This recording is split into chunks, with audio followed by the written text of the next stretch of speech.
Hey guys, welcome to my YouTube channel the golden law. So आज हम discuss करेंगे the concept of acceptance. Before starting the video I would like to tell कि जिन जिन लोगों ने मेरे चैनल को सब्सक्राइब नहीं किया है वो मेरे चैनल को सब्सक्राइब करें और मेरी वीडियो को लाइक करें। So without wasting any further time let's start the video. So last video में हमने डिस्कस किया था द कंसेप्ट ऑफ ऑफर। जिन जिन लोगों ने हमारी वो वीडियो नहीं देखी है you can check out the video in the description. So what was offer? Offer क्या था? Offer means when one person signifies to another his willingness to do or to abstain from doing anything with a view to obtaining the assent of that other to such act or abstinence, he is said to make a proposal. So इसमें क्या था कि अगर कोई भी person अपनी willingness किसी दूसरे पर्सन को शो करता है कुछ करने के लिए या कुछ ना करने के लिए इस व्यू से कि वो जो दूसरा पर्सन है उसे उस चीज़ के लिए एसेंट दे दे, तो वो हो जाता है ऑफर। हम उसी एग्जांपल को कंटिन्यू करते हैं। जैसे ए ने बी को कहा कि क्या तुम मेरी गाड़ी 2 लाख रुपए में खरीदोगे। सो इट्स ऑफर जो ए ने बी को दिया। तो व्हाट्स एक्सेप्टेंस नाउ? एक्सेप्टेंस जो है वो सेक्शन 2 क्लॉज बी में दिया गया है। It said that when the person to whom the proposal is made signifies his assent thereto, the proposal is said to be accepted. So offer में एक person जो है वो दूसरे पर्सन के पास ऑफर लेके जाता है इस व्यू से कि जो सेकंड वाला पर्सन है वो उसके ऑफर को एक्सेप्ट कर ले, उससे असेंट दे दे। तो जब वो पर्सन उसे असेंट दे देता है जिसे प्रपोजल दिया गया था, तो वो जो प्रपोजल होता है वो मान लिया जाता है कि वो एक्सेप्ट कर लिया गया। इट मीन्स कि उस पर्सन ने उसे एक्सेप्टेंस दे दी। फॉर एग्जांपल ए ने बी को कहा था कि तुम मेरी गाड़ी 2 लाख में खरीद लो। अब बी अगर उसके प्रपोजल को एक्सेप्ट कर लेता है, उसकी इस बात को असेंट दे देता है, तो that is said to be acceptance, right.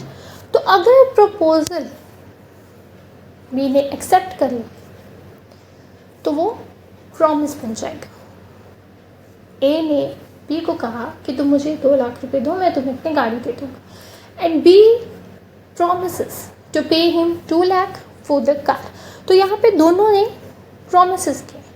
सो ये दोनों ने प्रॉमिसेस कर लिया, तो ये बन जाएगा हमारा प्रपोजल। जब एक पर्सन दूसरे पर्सन को ऑफर देता है और सेकेंड पर्सन उसे एक्सेप्ट कर लेता है तो वो जो प्रपोजल होता है वो प्रॉमिस बन जाता है।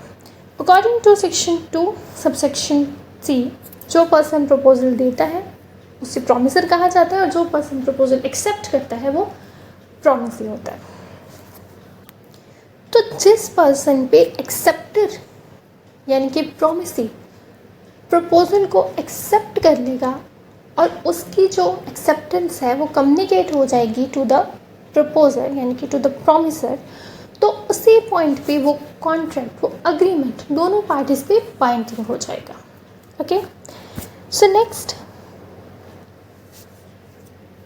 Essentials of acceptance. तो अगर हम एसेंशियल्स ऑफ एक्सेप्टेंस की बात करें तो देयर आर सम एसेंशियल्स जो एक एक्सेप्टेंस में, एक वैलिड एक्सेप्टेंस में होनी चाहिए। First one is acceptance must B absolute and unconditional. तो इट मीन्स कि जो एक्सेप्टेंस है वो एब्सोल्यूट होना चाहिए, बिना किसी कंडीशन के होनी चाहिए, और जो ऑफर दी है उसके ऊपर एज होल होनी चाहिए। फॉर एग्जांपल ए ने बी को कहा कि मैं तुम्हें अपनी गाड़ी 2 लाख में बेच रहा हूँ। तो यहाँ पे बी ने अगर उसके ऑफर को एक्सेप्ट कर लिया, बट ही इज सेइंग कि मैं तुम्हारी गाड़ी खरीदूंगा पर 2 लाख की नहीं खरीदूंगा, मैं 1.5 लाख की खरीदूंगा। तो यहाँ पे जो एक्सेप्टेंस है वो वैलिड एक्सेप्टेंस नहीं मानी जाएगी। क्यों? क्योंकि जो उसकी एक्सेप्टेंस है it's not absolute, it's on condition कि मैं तुम्हारी गाड़ी तभी खरीदूंगा अगर वो 2 लाख की नहीं, वो 1.5 लाख की होगी, राइट। तो it should not be conditional, it should be unconditional and it should be absolute. Then second we have acceptance can only be given by the person to whom offer is made. तो जो acceptance है वो उसी person के द्वारा दी जा सकती है जिसे ऑफ़र दी गई है, राइट। फॉर एग्जांपल ए ने बी को ऑफ़र दी थी to sell his car for 2 lakh rupees. तो अगर बी के बिहाफ पे सी जो है वो ऑफ़र को एक्सेप्ट कर रहा है तो that would not amount to valid acceptance. Acceptance अगर बी करेगा only then it would amount to valid acceptance. Then third we have acceptance must be communicated to offerer. अब अगर एक्सेप्टेंस कोई पर्सन दे रहा है, अगर ऑफर एक्सेप्टेंस देगा तो इट इज़ नेसेसरी, ये ज़रूरी है कि जो एक्सेप्टेंस है वो ऑफर तक, जिसने ऑफर दी है उसे कम्युनिकेट भी होनी चाहिए. इट्स वेरी ऑब्वियस, क्योंकि जिस पर्सन ने ऑफ़र दी है उसे पता होना चाहिए कि उसकी ऑफ़र जो है वो एक्सेप्ट हो चुकी है. अगर उसे पता ही नहीं होगा कि उसके ऑफ़र का एक्सेप्टेंस मिल चुकी है तो वो वैलिड एक्सेप्टेंस कैसे होगी, right? So there was a case of Felthouse versus Bindley. इस केस में क्या हुआ था कि जो प्लेंटिव था उसने डिफेंडेंट को, उसका जो नेफ्यू था, उसे एक ऑफ़र दी थी कि वो उसका जो हॉर्स है वो उसे ख़रीदना चाहता है. तो उसने अपनी लेटर में कहा था कि मैं तुम्हारी जो हॉर्स है उसे ख़रीदना चाहता हूँ, और उसके साथ ही उसने एक क्लॉज ऐड किया था कि अगर तुम्हारी तरफ से कोई रिप्लाई नहीं आया तो मैं समझ लूँगा कि जो हॉर्स है वो मेरा हो चुका है. तो यहाँ पे नेफ्यू ने, जो डिफेंडेंट था, उसने कोई रिप्लाई नहीं किया, बट उसने अपने ऑक्शनीर को कहा कि जो उसका घोड़ा है उसे वो ना बेचे, क्योंकि उसने ऑलरेडी उसे अपने अंकल को बेच दिया है. तो यहाँ पे जो ऑक्शनीर है उसने गलती से उसके घोड़े को बेच दिया किसी थर्ड पार्टी को. तो यहाँ पे जो प्लेंटिफ है उसने डिफेंडेंट के अगेंस्ट सूट फाइल किया for conversion of his property. तो यहाँ पे ये चीज़ हेल्ड की गई थी कि यहाँ पे कभी कम्युनिकेशन ही नहीं हुई थी ऑफ एक्सेप्टेंस टू ऑफर, क्योंकि जो नेफ्यू था, जो डिफेंडेंट था, उसने कभी रिप्लाई ही नहीं किया था उसके लेटर का. तो जब एक्सेप्टेंस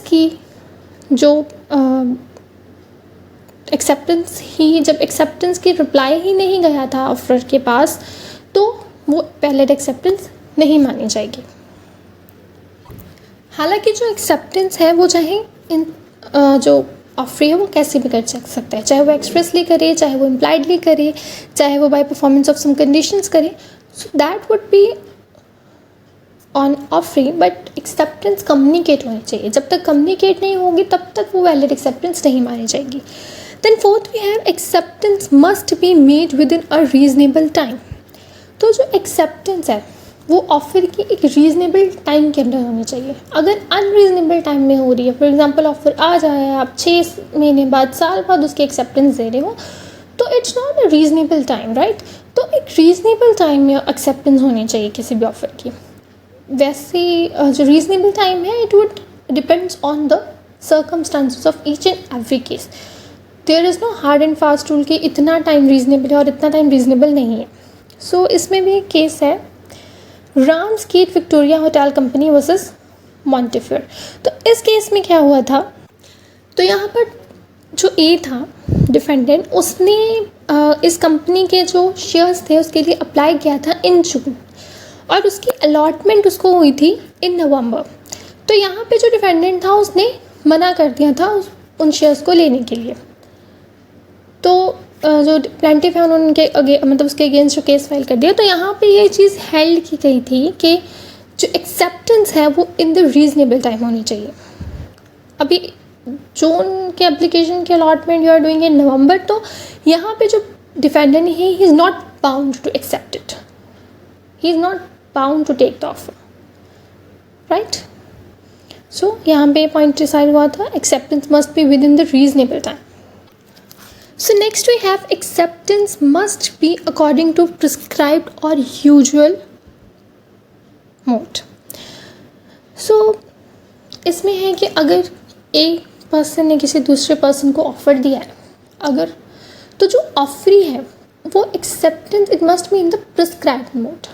अगर एक बंदे ने, अगर ए ने बी को ऑफ़र दिया और उसने कहा कि अगर तुम मेरे ऑफ़र को एक्सेप्ट करोगे तो बाय पोस्ट मुझे एक्सेप्टेंस भेज देना, तो अगर वो एक्सेप्टेंस जो है वो थ्रू फ़ोन कॉल करता है या फिर थ्रू ईमेल करता है तो ए is not bound by that acceptance. अगर एक प्रिस्क्राइब्ड मोड दिया गया है तो acceptance must be in the prescribed mode, और अगर प्रिस्क्राइब्ड मोड नहीं है तो in the usual mode, right? For example यहाँ पे ए ने बी को ऑफ़र दिया है कि मैं तुम्हें जो अपना फ्लैट है वो बेचना चाहता हूँ, तो अगर तुम्हें मेरी ऑफ़र जो है वो अगर तुम एक्सेप्ट कर लोगे तो तुम मुझे बाय पोस्ट वो उसकी एक्सेप्टेंस भेज देना. तो यहाँ पे अगर बी बाय पोस्ट ना भेज के से बाय ईमेल या फिर बाय कॉल एक्सेप्ट करेगा, तो यहाँ पे जो ए है he is not bound by that acceptance. अगर एक प्रिस्क्राइब्ड मोड दिया गया है तो it should be in the prescribed mode, right? Then sixth point we have acceptance must follow the offer. It means कि अगर ऑफरी किसी ऑफ़र को एक्सेप्ट कर रहा है तो at the time of the acceptance उसे उस ऑफ़र के एग्जिस्ट होने का पता होना चाहिए. अगर किसी पर्सन को ऑफ़र का ही नहीं पता, अगर किसी पर्सन को यही नहीं पता कि वो ऑफ़र एग्जिस्ट कर रही है कि नहीं कर रही है, तो वो एक्सेप्टेंस कैसे कर सकता है किसी ऑफ़र की. एक्सेप्टेंस करने के लिए इट्स इम्पॉर्टेंट कि उसे ऑफ़र का पता हो, right. So there was a case of Lalman Shukla versus Gauri Datt. इस केस में क्या हुआ था कि जो डिफेंडेंट था उसकी जो नेफ्यू थी वो गुम गया था, राइट. तो प्लेंटिफ वाज हिज सर्वेंट, तो उसने अपने प्लेंटिफ को भेजा उसके नेफ्यू को ढूंढने के लिए. और इन द मीन टाइम उसने ये चीज़ अनाउंस करी कि जो भी पर्सन उसके नेफ्यू को ढूंढ के लाएगा वो उसे रिवॉर्ड देगा. तो उसके बाद जो उसका सर्वेंट था यानी कि लालमन शुक्ला, वो उसके नेफ्यू को ढूंढ लाया, but he was not aware of the offer. तो उसके बाद जब उसे ऑफ़र का पता चला तो उसने डिफेंडेंट से अपने रिवॉर्ड की उसकी मांग की. तो यहाँ पे ये चीज़ हेल्ड हुई थी कि जब गौरी दत्त ने ऑफ़र दिया था, Lalman Shukla was not aware of the offer. तो जब वो अवेयर ही नहीं था उस ऑफ़र के लिए तो वो उसे एक्सेप्ट कैसे कर सकता है, राइट. तो this acceptance was held. Then next we have acceptance may be expressed or implied. अब एक्सेप्टेंस जो है वो एक्सप्रेसली भी हो सकती है, इम्प्लाइडली भी हो सकती है. यानी कि अगर कोई पर्सन उसे बाय वर्ड्स दे रहा है या फिर लिख के दे रहा है तो इट कैन बी एक्सप्रेस. और अगर कोई इम्प्लाइडली कर रहा है यानी कि by conduct of the party अगर एक्सेप्टेंस का पता चल रहा है या कोई कंडीशंस है उसे परफॉर्म कर रहे हैं वो उसे एक्सेप्ट कर रहा है, तो वैसे भी वो जो एक्सेप्टेंस है वो वैलिड एक्सेप्टेंस मानी जाएगी. Then next we have acceptance must be given before lapse of offer. अगर आपको कोई ऑफ़र आई है, अगर किसी पर्सन ने किसी दूसरे पर्सन को ऑफ़र दी है तो उसकी जो एक्सेप्टेंस है it must be before the lapse of offer. अगर एक्सेप्टेंस देने से पहले वो ऑफ़र ख़त्म हो चुकी है या फिर ऑफ़रर ने उस ऑफ़र को वापस ले लिया है, उसे रिवोक कर दिया है, तो उसके बाद की हुई एक्सेप्टेंस जो है वो एक वैलिड एक्सेप्टेंस नहीं मानी जाएगी. फॉर एग्जांपल ए ने बी को ऑफ़र दी कि मैं तुम्हें अपना घर बेच रहा हूँ और बी के एक्सेप्ट करने से पहले ही उसने वो ऑफ़र को रिवोक कर दिया, उस ऑफ़र को ख़त्म कर दिया. तो here A is not bound by the acceptance of B. So जो एक्सेप्टेंस है वो ऑफ़र की लैप्स होने से, ऑफ़र के ख़त्म होने से, उसके रिवोक होने से पहले होनी चाहिए. The next we have silence does not amount to acceptance. अगर कोई पर्सन साइलेंट है, अगर एक पर्सन ने दूसरे पर्सन को ऑफ़र दिया, अगर ए ने बी को ऑफ़र दिया और बी रिमेन साइलेंट, वो कोई जवाब नहीं देता है, तो that would not amount to acceptance. तो हम उसी केस को लेते हैं विच वॉज फेल्टहाउस वर्सेस बाइंडली. तो इसमें जो उसका नेफ्यू था उसने जो एक्सेप्टेंस थी वो नहीं दी थी, राइट. तो अगर उसने एक्सेप्टेंस नहीं दी थी तो उसकी साइलेंस को उसकी एक्सेप्टेंस नहीं माना जा सकता.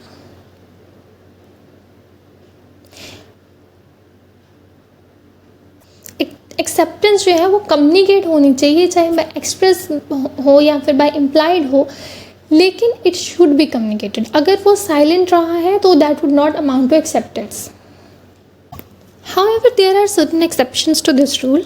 So first one is कि अगर ऑफरी के पास रीजनेबल अपॉर्चुनिटी थी उस ऑफ़र को रिजेक्ट करने की और उसने उस ऑफ़र को रिजेक्ट नहीं किया, लेकिन उसकी जो फ़ायदा था उसका जो बेनिफिट था वो उठाया, तो उसके बाद वो उसे रिजेक्ट नहीं कर सकता. For example, so there was a case of Kashi Prasad versus Sajid Begum. इसमें क्या हुआ था, जो लैंडलॉर्ड था उसने एक नोटिस सर्व करवाया टू टेनेंट. उसने कहा कि अभी से जो रेंट है वो एनहेंस कर दिया गया है, उसको बढ़ा दिया गया.